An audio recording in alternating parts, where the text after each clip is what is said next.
अरे वाह भैया, आ गए आप लोग। मम्मी पापा जल्दी आइए, देखिए भैया भाभी आ गए हैं हनीमून से वापस। प्रणाम मम्मी। पापा कहाँ है मम्मी? पापा नहीं दिख रहे हैं। घर पर तो है ना वो? अरे घर पर नहीं है बेटा, वो दुकान गए हुए हैं। अब तुम नहीं थे तो तुम्हारी गैर मौजूदगी में दुकान भी तो संभालना जरूरी है ना। अरे बेटा, अब वहीं खड़े खड़े सारी बातें पूछ लेगा कि अंदर भी आएगा बहू को लेकर। चल अंदर चल। पीयूष, लंबे सफर के कारण इतनी ज्यादा थकान हो रही है, ऐसा लग रहा है बस सो जाऊं। बहुत ही ज्यादा सर दुख रहा है मेरा आज। हाँ राखी, मुझे भी बहुत ज्यादा थकान हो रही है। मुझे भी ऐसा लग रहा है बस सो जाएं। चलो चलकर खाना खा लेते हैं, उसके बाद हम लोग आराम करेंगे। हाँ हाँ, लंबे सफर के कारण एकदम सर में दर्द हो रहा है और चक्कर चक्कर टाइप आ रहे हैं। भैया भाभी, अच्छा तो रहा ना आपका ट्रिप? हनीमून तो अच्छा गया ना आपका?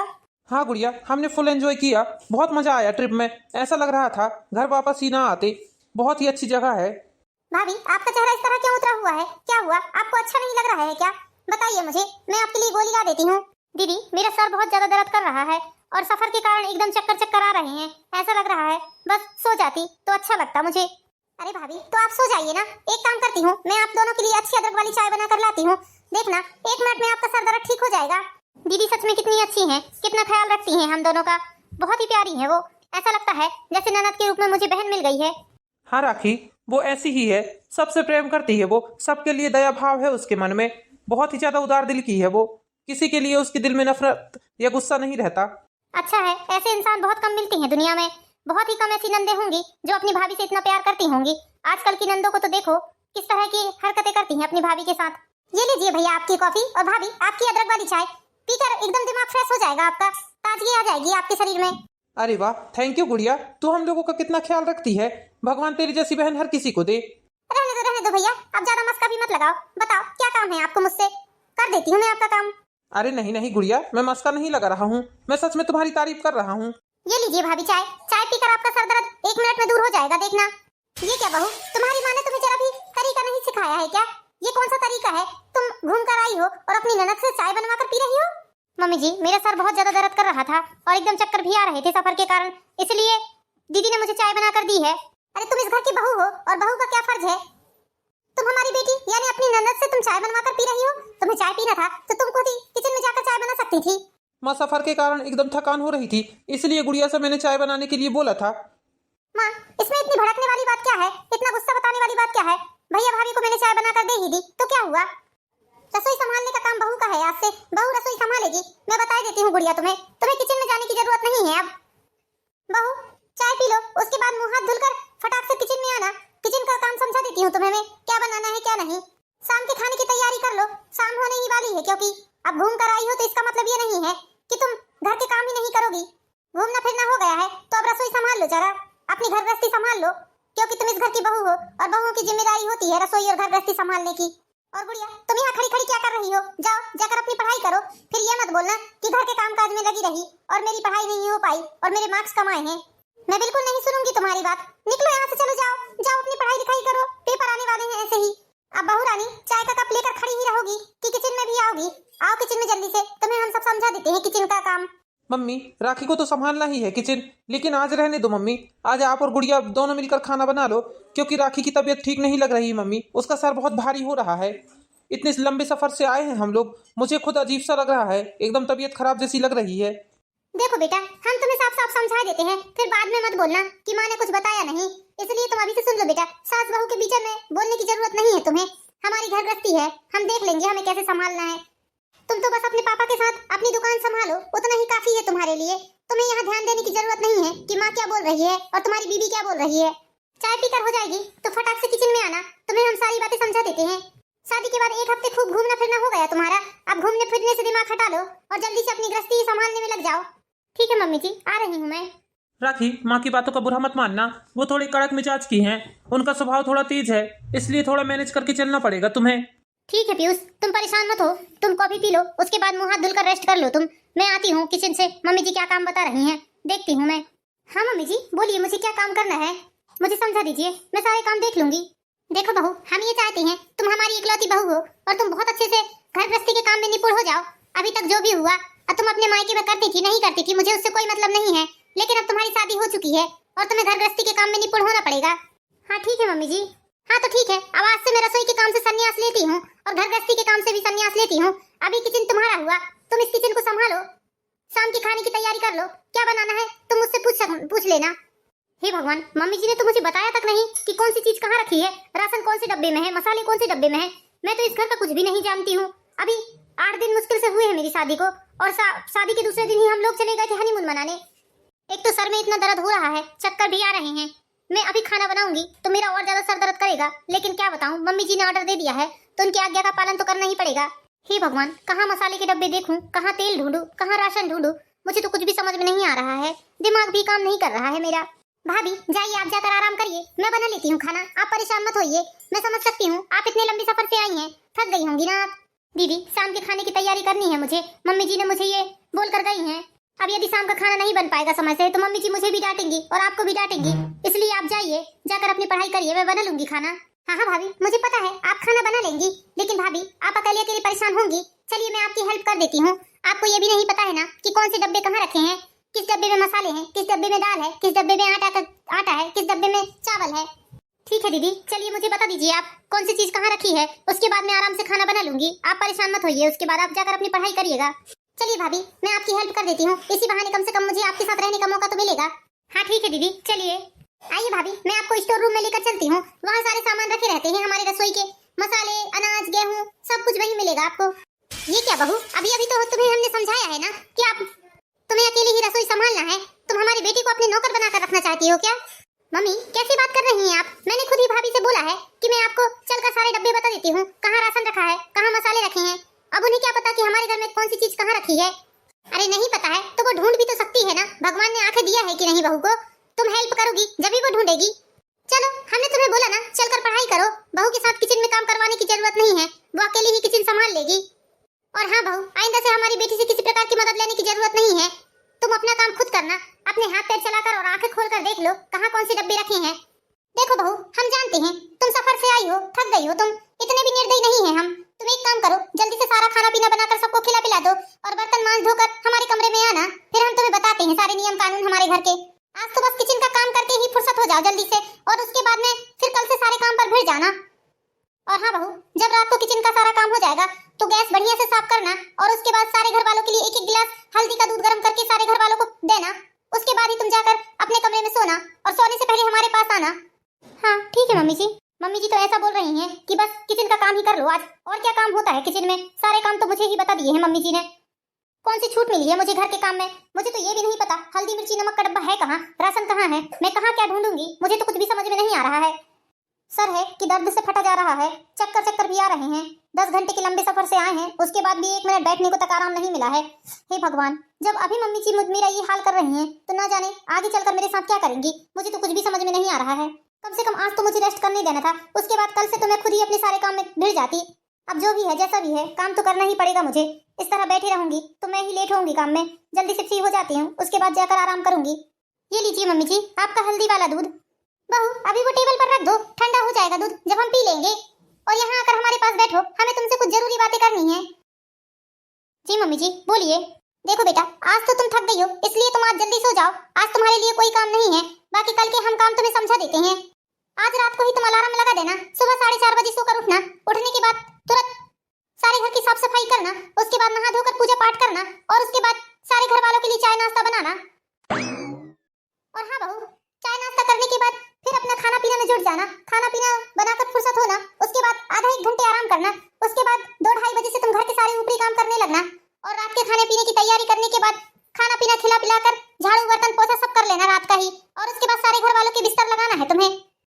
तुम सोचती होगी ना कि मायके में आज तक तुम 4:30 बजे नहीं उठी हो, लेकिन देखो बेटा, ये तुम्हारा ससुराल है, ससुराल में तो जो नियम रहते हैं वही पूरा करना पड़ता है बहू को। बिल्कुल सुबह 4:30 बजे उठ ही जाना तुम, 4:30 से 4:45 नहीं होना चाहिए, बता देते हैं हम, क्योंकि बहुओं को सुबह सूरज निकलने से पहले उठ जाना चाहिए, ये हमारे घर का नियम है। ठीक है मम्मी जी, अब मैं जाऊँ आराम करने, मुझे बहुत ज्यादा थकान हो रही है। हाँ हाँ चले जाओ, पूरी रात पड़ी है, रात भर आराम करना, जाओ जाकर सो जाओ। बाप रे, 4:30 बजे सोकर उठने के लिए बोला है मम्मी जी ने, मैं तो इतनी सुबह आज तक नहीं उठी हूँ, इतनी सुबह उठकर घर के काम कैसे करूंगी, और सारे काम मुझे ही करनी है, इस घर में तो कोई काम वाली बाई भी नहीं है। यहाँ तो ऐसा लग रहा है मैंने शादी करके गुनाह कर दिया है, लगता है कैदियों के साथ भी ऐसा व्यवहार नहीं होता होगा जैसा मेरे साथ कर रही है मम्मी जी। अब ठीक है, जो भी है जैसा भी है करना तो पड़ेगा ही, ससुराल है आखिर मेरा। राखी तुम ठीक तो हो ना? सर दर्द ठीक हुआ ना तुम्हारा, कि अभी भी वैसा ही लग रहा है? आराम करने से कुछ तो ठीक हुआ होगा लगता है। हाँ हाँ, सारा सर दर्द उतर गया है मेरा। जब से आई हूँ तब से आराम ही तो कर रही हूँ मैं। मुझे सोने दो, बहुत जोरों की नींद आ रही है। ठीक है, आराम करो तुम। पीयूष तो ऐसा पूछ रहे हैं जैसे मैं आई हूँ तब से आराम ही कर रही हूँ। क्या इन्हें दिख नहीं रहा है कि मैं सारे घर का काम कर रही हूँ आई हूँ जब से? बिस्तर में बैठने तक का तो टाइम मिला नहीं है मुझे। जले में नमक छिड़कने का काम कर रहे हैं ये भी। इनकी माँ ने मुझे बैठने तक का तो टाइम दिया नहीं है, तो आराम क्या खाक कर पाऊंगी मैं? आकर तो ऐसा पूछ रहे हैं कि पूछो ही मत। हे भगवान, सुबह के 4:30 बज गए, अलार्म बज गया। मेरी तो नींद ही नहीं खुल रही है, कैसे करूं? सो जाऊं क्या थोड़ी देर और? यदि सो गई तो मेरी नींद ही लग जाएगी और मम्मी जी को मौका मिल जाएगा मुझे 4 बात सुनाने का। इससे अच्छा है उठ ही जाती हूँ। हे भगवान, किसके घर की बहू इतनी सुबह सुबह उठती है? ऐसा लग रहा है शादी करके मैंने और मुसीबत को मोल ले लिया है। जल्दी से घर की साफ सफाई कर देती हूँ, उसके बाद मुझे नहा धोकर पूजा भी करना है, उसके बाद चाय नाश्ते का इंतजाम भी करना है। हे भगवान, मेरी तो वाट लगने वाली है आज। जय गणेश जय गणेश जय गणेश देवा, माता जकी पार्वती पिता महादेवा, बोलिए गणेश भगवान की जय। इतना काम करते करते तो मेरी हालत ही खराब हो गई है। अब चाय नाश्ता बनाऊंगी, सबको दूंगी, उसके बाद खाऊंगी मैं। हे भगवान, काम करते करते तो 8 बज गए हैं, अब कब चाय नाश्ता बनाऊंगी? भूख के मारे तो मेरी जान ही निकली जा रही है। ये लीजिए पापा जी आपका नाश्ता। हाँ हाँ बेटा, ला, बहुत जोरों की भूख लगी है, कब से इंतजार कर रहा था मैं नाश्ते का। बहू, लगता है कुछ ज्यादा ही जल्दबाजी है तुम्हें, बिना कुछ बोले ही नाश्ता देकर चल दी तुम। मम्मी जी, मैं भी नाश्ता कर लेती हूँ, बहुत जोरों की भूख लगी है मुझे, भूख के कारण चक्कर आ रहे हैं एकदम।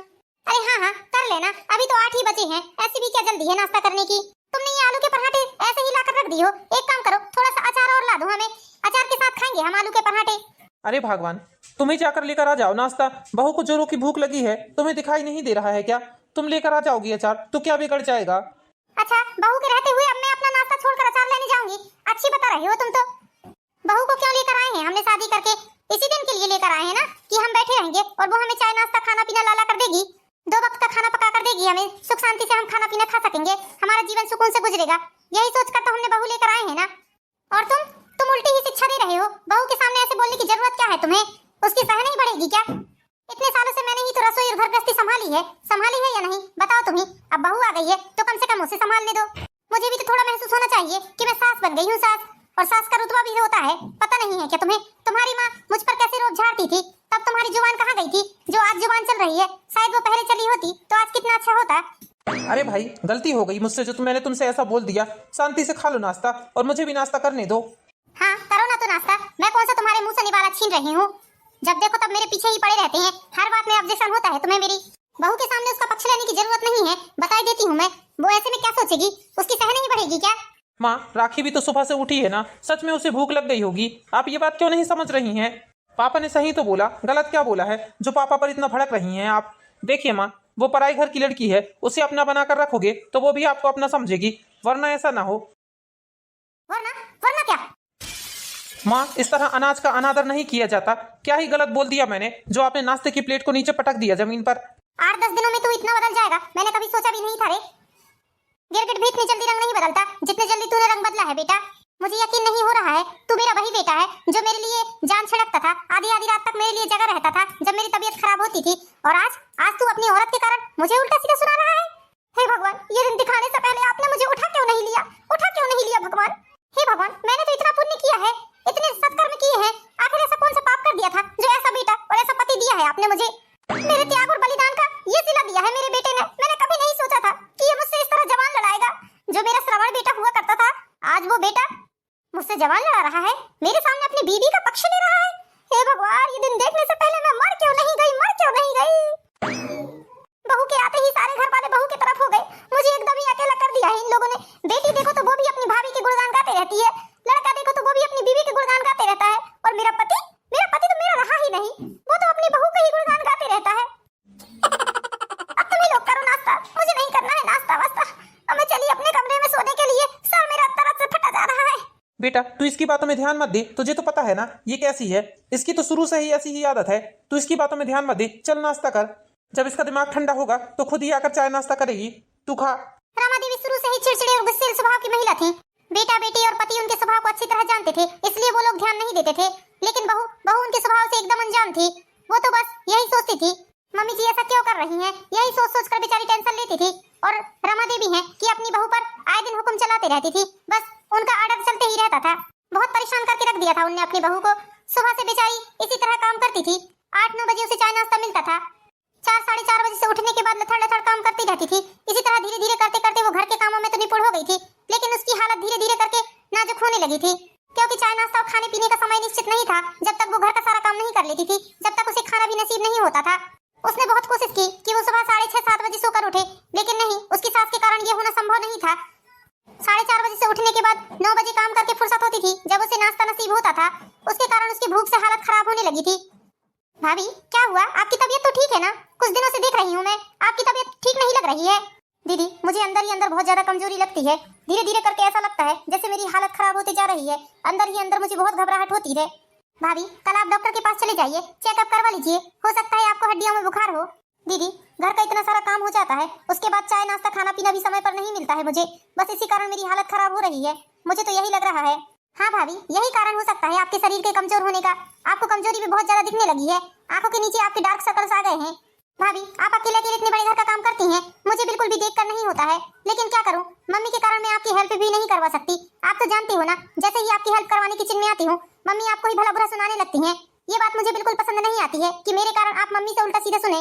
हाँ दीदी इसलिए तो मैं भी आपको बोलती हूँ कि दीदी आप किचन में आकर काम मत करवाया करो, क्योंकि देखो दीदी आपका किचन में आना ही गुनाह हो जाता है। मम्मी जी को ऐसा लगता है कि मैं अपनी हेल्प करवाने के लिए आपको बुलाती हूँ, जबकि सच ये है कि आप खुद ही आते हो मेरे पास मेरी हेल्प करवाने। हाँ भाभी मुझे खुद आपके ऊपर दया आती है, बस इसलिए मम्मी की चोरी छुपे में आकर आपके साथ काम करवाने लगती हूँ।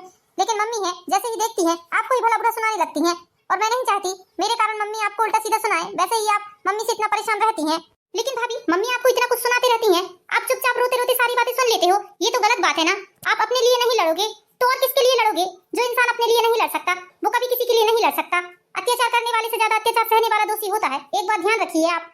नहीं नहीं दीदी ये क्या बोल रही हैं आप? भाभी मैं अपनी माँ की बुराई नहीं कर रही हूँ, मुझे गलत मत समझिए, बस मैं आपके ऊपर होने वाले अत्याचारों के खिलाफ आपको बोलने के लिए उकसा रही हूँ कि आप अपने ऊपर होने वाले अत्याचारों के खिलाफ आवाज उठाइए, क्योंकि जब तक आप अपने लिए नहीं बोलेंगी तब तक कोई दूसरा व्यक्ति नहीं बोलेगा, क्योंकि यहाँ पर कोई किसी के लिए नहीं बोल सकता। मम्मी बोलने ही नहीं देती हैं।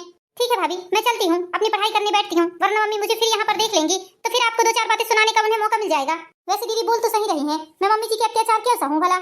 अब तो मम्मी जी की हर बात का उत्तर दूंगी, और जो मुझे सही नहीं लगेगा वो काम बिल्कुल नहीं करूंगी मैं। मम्मी जी ये लीजिए आपका हल्दी वाला दूध। अरे आओ आओ बहू बैठो थोड़ी देर हमारे पास, हमें तुमसे कुछ बात करनी है। हाँ मम्मी जी बोलिए क्या बात है? बहू हम तुमसे बहुत खुश हैं, 1-2 महीने के अंदर ही तुमने हमारा दिल जीत लिया है, सारे घर को तुमने ऐसे संभाला हुआ है जैसे मानो सालों से तुम इस घर में रहती होंगी। धन्यवाद मम्मी जी आपका।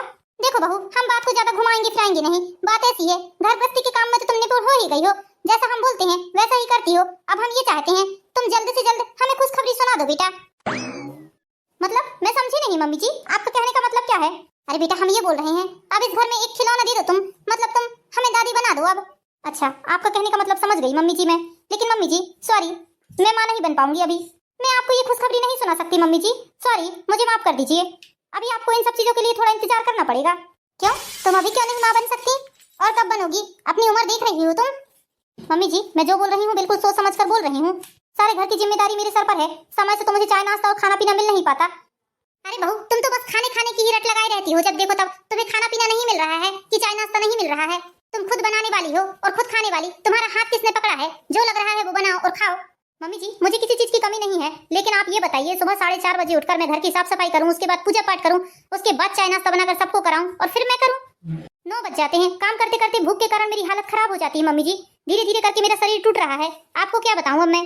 देखिए मम्मी जी मैं आपकी हर बात मानती हूँ, लेकिन ये बात नहीं मान पाऊंगी। हाँ यदि आप मेरी बात मानने के लिए तैयार हैं तो शायद हो सकता है ऐसा कुछ। मैं क्यों तुम्हारी कोई बात मानूं?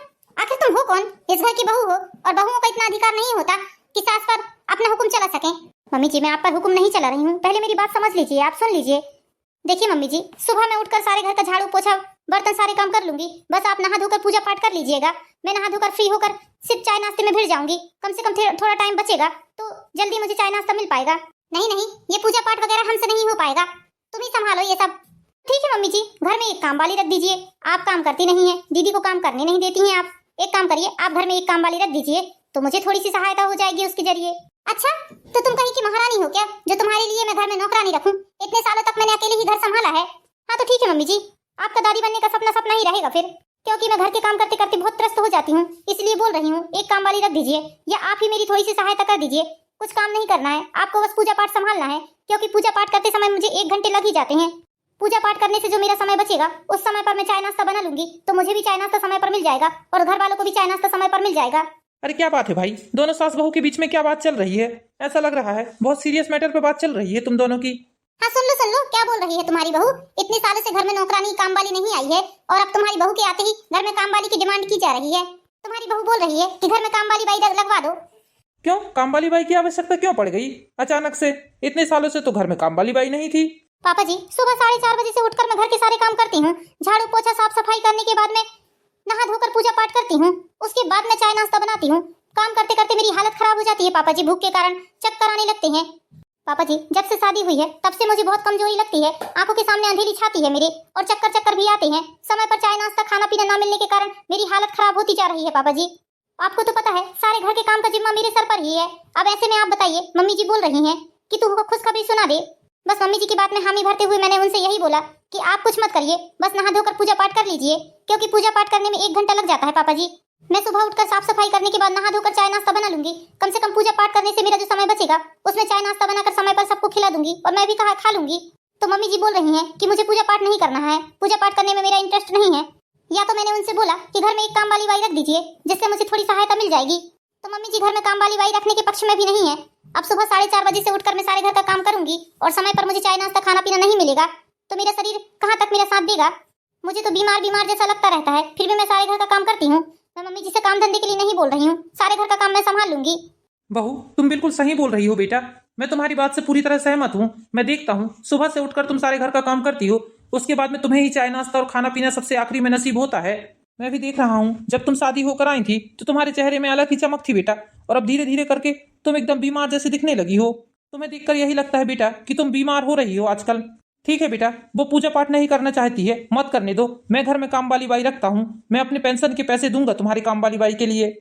हाँ, देखो तो जरा बहू पर कितनी दया आ रही है, अपने पेंशन के पैसे से काम वाली बाई रख रहे हैं। रमा, तुम आज का देख रही हो, लेकिन मैं आगे तक का समय देख रहा हूँ। यदि तुम बहू से इसी तरह सेवा लेना चाहती हो तो उसका स्वस्थ रहना बहुत जरूरी है, और इसी तरह यदि वो काम करती रही, उसे खाना पीना समय से नसीब ना हुआ तो हमारी सेवा करने वाला कोई नहीं रहेगा। एक बात याद रखना, उल्टा हमें ही बहू की सेवा करनी पड़ेगी। बताओ, यदि बहू की ज्यादा ही तबीयत खराब हुई और वो बिस्तर में पड़ गई तो तुम कर लोगी बहू की सेवा? बताओ मुझे, उसे थाली ले जाकर दे दोगी कमरे में? नहीं, मैं नहीं कर सकती।